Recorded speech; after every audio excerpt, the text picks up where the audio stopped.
Malayalam Bigg Boss season 7 live updation നോക്കാം. ലൈവിൽ ഇപ്പോൾ ആദിലയും നൂറയും പതിവ് ചെയ്യുന്നത് പോലെ തന്നെ നോമിനേഷനെ കുറിച്ചുള്ള ചർച്ചകൾ തുടങ്ങിയിരിക്കുകയാണ്.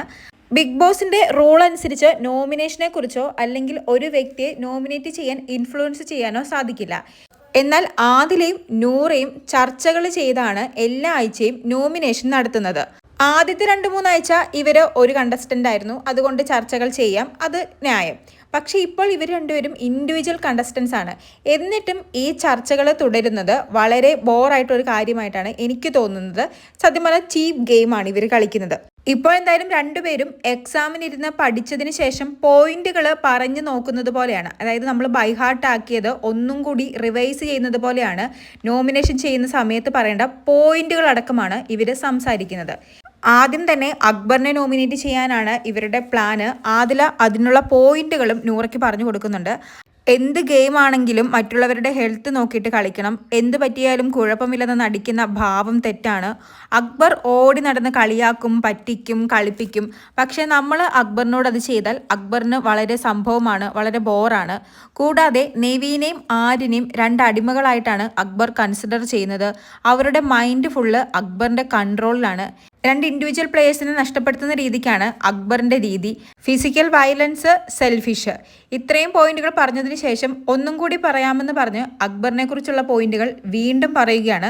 അതായത് ഇവർ ഓൾറെഡി പഠിച്ചു വെക്കുകയാണ്. ഇവർ 2 പേരുള്ളത് കൊണ്ട് തന്നെ ഇവർ 2 പേരും സെയിം വ്യക്തികളുടെ പേര് പറഞ്ഞാൽ പോലും ആ വ്യക്തി നോമിനേഷനിൽ വരും. സിമ്പിളായിട്ട് ഇവർക്ക് 2 പേരെ നോമിനേഷനിൽ കൊണ്ടുവരാനുള്ള സാധ്യതയുണ്ട്. എന്തായാലും ഇവരുടെ രണ്ടാമത്തെ ഇര നെവീനാണ്. നെവീൻ്റെ പോയിന്റുകൾ ആദില പറയുന്നത്, നെവീൻ ഒരു ഗ്രൂപ്പിൽ ഒതുങ്ങിപ്പോയതുപോലെ തോന്നുന്നു. നെവീൻ അക്ബറിൻ്റെ അടിമയാണ്. അതുപോലെ തന്നെ നെവീനെ പെട്ടെന്ന് മാനിപ്പുലേറ്റ് ചെയ്യാൻ സാധിക്കും. മാനിപ്പുലേറ്റഡ് ആകുന്ന ഒരു വ്യക്തിത്വമാണ്. ഇവിടെ നിന്ന് പോകുന്നതിന് വേണ്ടി പലരോടും മിണ്ടുന്നത് പോലെ അല്ലെങ്കിൽ പലരോടും ഫ്രണ്ട്ഷിപ്പ് കൂടുന്നത് പോലെ തോന്നിയിട്ടുണ്ട്. ഇത്രയും പോയിന്റുകൾ ആദില പറഞ്ഞപ്പോൾ നൂറ് പറയുന്ന പോയിന്റുകൾ, നെവീൻ ടാസ്കുകളിൽ കള്ളത്തരം ചെയ്യും, പക്ഷേ തെറ്റ് അക്സെപ്റ്റ് ചെയ്യില്ല. കള്ളത്തരം ചെയ്താലും കുഴപ്പമില്ലെന്ന ഭാവമാണ് നെവീന്. അങ്ങനെ നൂറയുടെ പോയിന്റുകളും നൂറ പറയുന്നു. അതിനുശേഷം വീണ്ടും ഈ പോയിന്റുകൾ എല്ലാം ഒന്നും കൂടി പറയുന്നു. അതായത് ഒന്നും കൂടി ബൈഹാർട്ട് ആക്കുന്നു. മൂന്നാമതായിട്ട് ഇവർ തിരഞ്ഞെടുത്തിരിക്കുന്നത് അനീഷിനെയാണ്. അനീഷിനും ഈ സെയിം പ്രശ്നങ്ങൾ തന്നെയാണ്. ഫിസിക്കൽ വയലൻസ്, ടാസ്കിനിടയിൽ അക്ബറിനെ കടിച്ചു, അതുപോലെ തന്നെ തെറ്റ് ചെയ്താൽ അത് അക്സെപ്റ്റ് ചെയ്യില്ല, തെറ്റിദ്ധാരണ പരത്തുന്നു. പുള്ളി സൂപ്പറാണെന്നൊരു ഇതാണ് പുള്ളിക്ക്. പേഴ്സണൽ ഗ്രഡ്ജ് വെച്ചാണ് കളിക്കുന്നത്, മിസ്അണ്ടർസ്റ്റാൻഡിംഗ് ഉണ്ട്. അങ്ങനെ 1-2 പോയിന്റുകൾ രണ്ടുപേരും പരസ്പരം അങ്ങോട്ടും ഇങ്ങോട്ടും പറയുന്നു. അങ്ങനെ എന്തായാലും ഈ ആഴ്ച 3 പേരെ നോമിനേറ്റ് ചെയ്യാനാണ് ഇവർ തീരുമാനിച്ചിരിക്കുന്നത്. ആദിലയും നൂറയും അനുമോളും കൂടി രാവിലെ ഇരുന്ന് പറയുന്നുണ്ടായിരുന്നു, ബാക്കി എല്ലാവരും ചർച്ച ചെയ്ത് അല്ലെങ്കിൽ ഗ്രൂപ്പ് കളിച്ചാണ് നോമിനേഷൻ നടത്തുന്നത്, നമ്മളെ 3 പേരെയും നോമിനേഷനിൽ കൊണ്ടുവരുമെന്നൊക്കെ. പക്ഷേ നോമിനേഷൻ ചെയ്യാനുള്ള പോയിന്റുകളടക്കം ചർച്ച ചെയ്ത് അത് ബൈഹാർട്ടാക്കി നോമിനേഷനിൽ ഒരു ഗ്രൂപ്പിസം കളിക്കുന്നത് ഞാൻ ആദ്യമായിട്ടാണ് കാണുന്നത്.